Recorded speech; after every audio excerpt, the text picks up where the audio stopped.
You know, they say retirement's supposed to be the easy part kick back, sip coffee on the porch, maybe figure out how to grow tomatoes that don't taste like regret. For a while, I thought I cracked it. I bought this little two-story house in Pinewood Bluffs. Nothing fancy, just cedar siding and a steep backyard hill that looked out over the neighborhood like it was keeping watch. I'm a retired marine logistics guy, spent years orchestrating chaos in deserts and jungles. So a quiet spot like this, tucked against a sagebrush slope with a stone patio out back, felt like a reward for surviving. But peace, it turns out, doesn't come cheap not when you've got an HOA and a woman named Linda Harper running the show. Pinewood Bluffs Community Association. That's what they called themselves, despite the nearest bluff being a good hour's drive away. I didn't pay them much mind at first, pay my dues, hit my trash cans, kept the lawn tidy, ignored their fussy newsletters about approved mailbox colors. I just wanted to be left alone. Then Linda showed up, all pressed blouses and fake smiles, strutting around like she owned the whole damn hill. She'd been elected president after some nonsense about a neighbor's garden gnome collection Don asked, and she carried herself like a general who'd never seen a battlefield. First time we met, she was at my gate, clipboard in hand, pointing at a patch of clover I hadn't yanked out yet.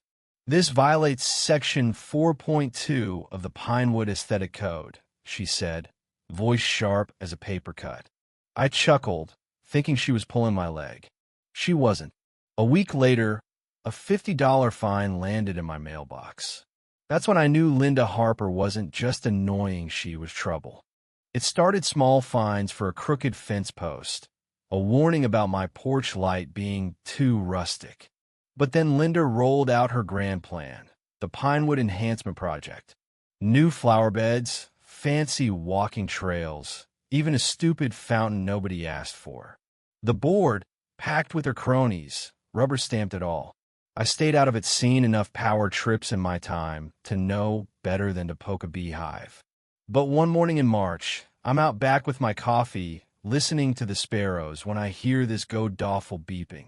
Not a car alarm, but the kind of noise that makes your teeth itch. I look down the hill, and there's a freaking excavator chewing into my slope like it's a sandbox. Orange vests, spray paint, a porta potty plopped right at the edge of my property line. I march down, ask a kid in a hard hat what the hell's going on. Drainage channel. He mumbles, HOA says the hill's eroding. Bullshit. I've got the deed, the survey, every inch of that land mapped out. I'd spent 2 years keeping that slope stable, even rerouted a drainage pipe after a storm. This wasn't about erosion. This was Linda's empire building, and she was carving out of my backyard. I tried calling the HOA voicemail. Email daughter reply. So I grabbed my property docs and drove to their office. Locked. Nobody home. That night, I called a buddy from my old unit, now a property lawyer named Sarah. She didn't mince words. This is trespass, Alan. Document everything. So I did. Snapped photos of the excavator, the torn-up dirt, the stakes they'd driven into my land. I filmed it all, narrating like I was back in the field briefing a squad. But what I didn't know, what none of us knew, was that they weren't just digging up dirt. They were messing with something way bigger. A 230 kilovolt utility pole sitting at the edge of my property, its base anchored in the very soil they were ripping apart. Next morning, I'm up at dawn, coffee barely brewed, when I hear this low groan, like the earth itself is pissed off. I look out my window, and that pulley it's leaning. Not a lot, maybe 10 degrees, but enough to make the power lines sag like they're tired of holding on. I've seen enough structural failures to know this is bad. I call the county utilities office, get shuffled through 3 departments, finally told someone will check it out next week. Next week? I didn't have a day. That night, the power flickers, goes out, comes back. I grab my flashlight, step outside, and there it is, the pole's leaning worse, wires humming like a warning. The slope starting to slump, soft and unsteady, like it's giving up. I'm no engineer, but I know gravity doesn't negotiate. By the next evening, After a drizzle that turned the dirt to mush, it happens. I'm on my patio when the ground shifts, not a landslide, but a slow, sickening slide. There's a crack, a screech of metal, and that pole comes down, not clean, but twisted, crashing into the access road below. Sparks fly. A transformer pops somewhere, lighting the sky blue. The whole neighborhood goes dark, dogs barking, alarms screaming, neighbors yelling. I'm already running, banging on doors, shouting at folks to stay inside. My neighbor Mike, a retired cop, grabs his kid and dog, eyes wide as he sees the mess. I'm soaked, heart pounding, but I'm calm, trained for this kind of chaos. Fire trucks roll in, cops tape off the road, utility guys show up with cranes. And then, like clockwork, here comes Linda Harper, pulling up in her gleaming Lexus, lipstick perfect, clutching that damn clipboard like it's a life raft.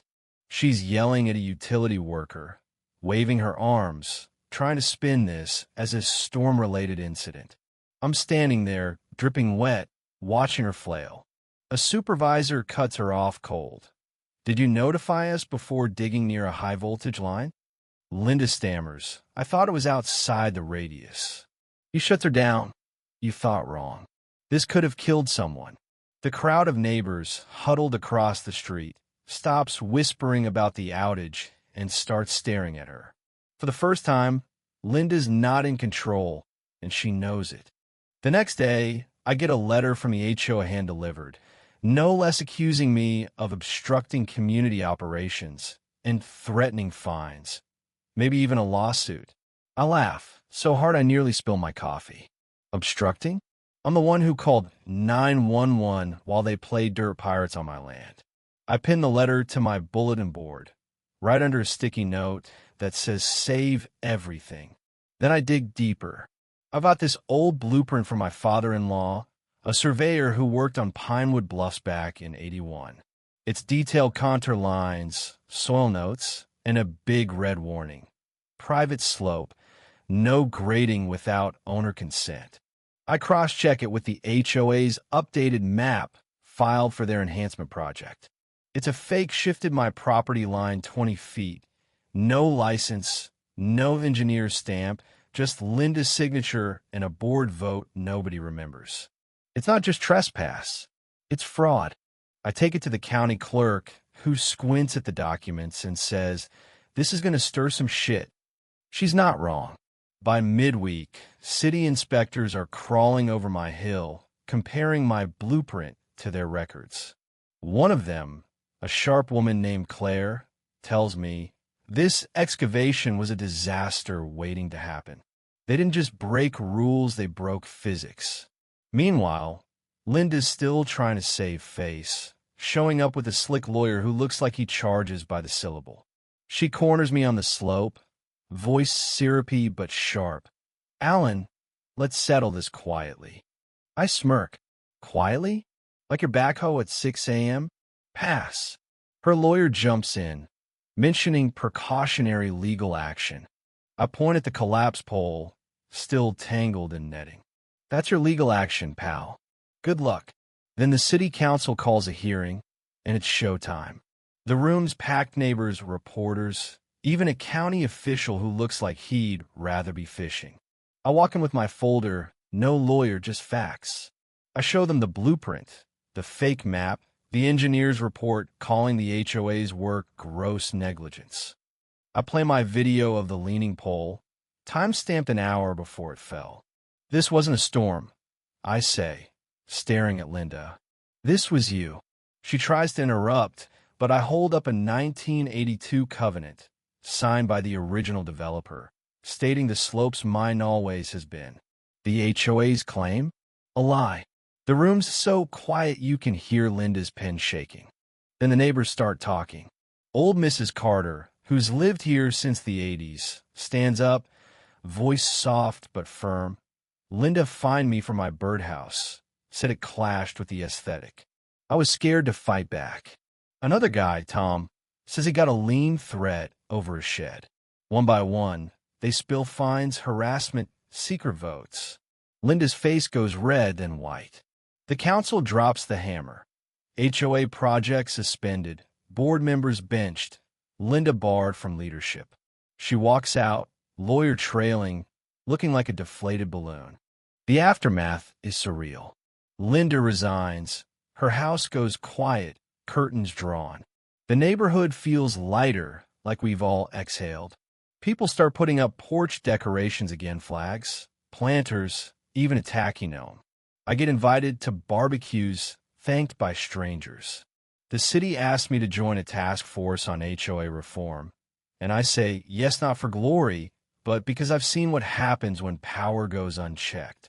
A new board's elected, led by Mike, who's already rewriting the rules to keep things fair. One evening, I'm on my patio, the hill now patched with fresh grass and wildflowers, when I see Linda across the street, carrying groceries, head down, no clipboard, no swagger. She doesn't look at me. I don't call out. Justice doesn't always need a megaphonite, just needs to land.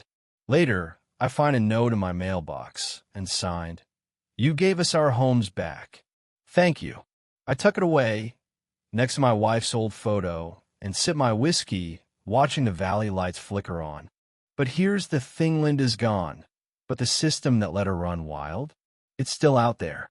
HOAs, petty tyrants, people who think rules trump right theory, not unique to Pinewood Bluffs. So I'm asking you, have you ever dealt with someone like Linda? An HOA horror story? A neighbor who played king? Drop it in the comments. Tell me what you'd have done, fought like me, or found another way. Let's talk about it, because trust me, this hill's got stories, and I bet yours does too.